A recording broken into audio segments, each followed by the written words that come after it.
falling into an unknown country and an uncertain future. For all he knew, these could be the last minutes of his life. How far it all was from his boyhood growing up in Madras.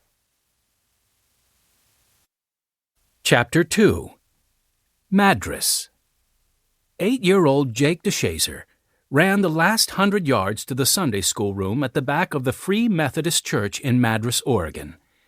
He was proud of the shiny buckles on his new bib overalls, and he was eager to show them off to the Sunday school teacher. Minutes later, Jake and his younger brother Glenn were seated side by side in the Sunday school room. Jake looked down at the knees of their new overalls. The knees of the pants were just a single shade of dark blue denim with no patches on them. "Jacob, Glenn," he heard the Sunday school teacher say. Jake and Glenn looked up. "Please remind your mother for next Sunday that boys do not wear bib overalls to church. We try to dress in our best clothes to honor the Lord," the teacher said matter-of-factly. Jake felt his face turn a deep shade of red, and his neck got hot around the collar of his flannel shirt.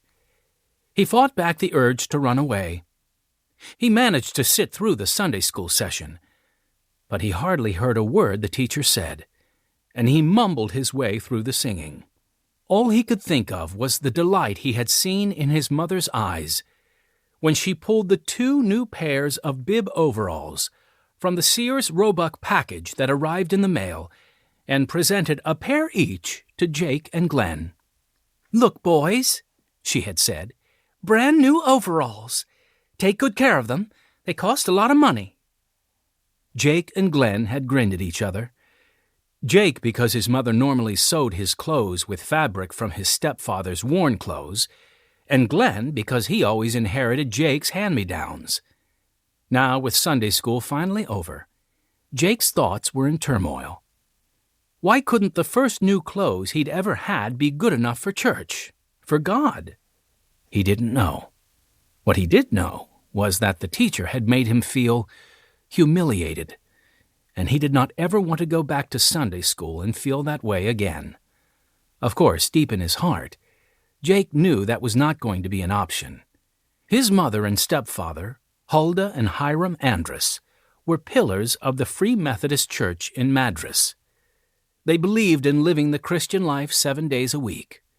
Every morning after breakfast in their small clapboard farmhouse, Jake's stepfather would read an entire chapter of the King James Bible, and some of those chapters covered 2 entire pages of the Bible.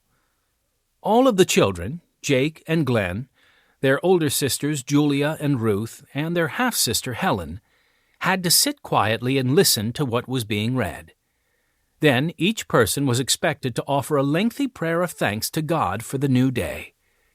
This was hard to do, especially when Jake knew that the reading of a long chapter would put him and Glenn behind in milking the cow and delivering the milk around town, and then would make them late for school.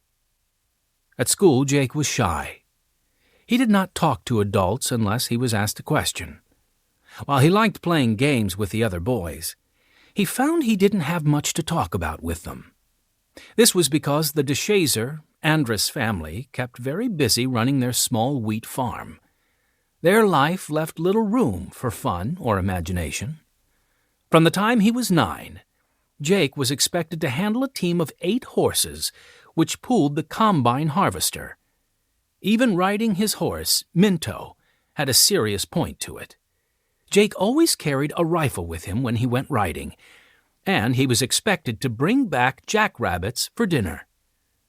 The only day that the DeShazer Andrus children had off to play was the 4th of July, when they were allowed to go swimming along a sandbar in the Deschutes River.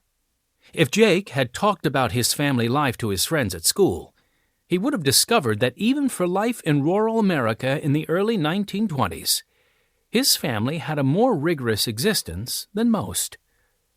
Sometimes Jake's mother told him about his early life in Salem, Oregon.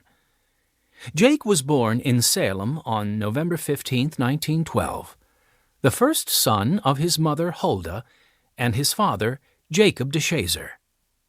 Jake's father had been married before. His first wife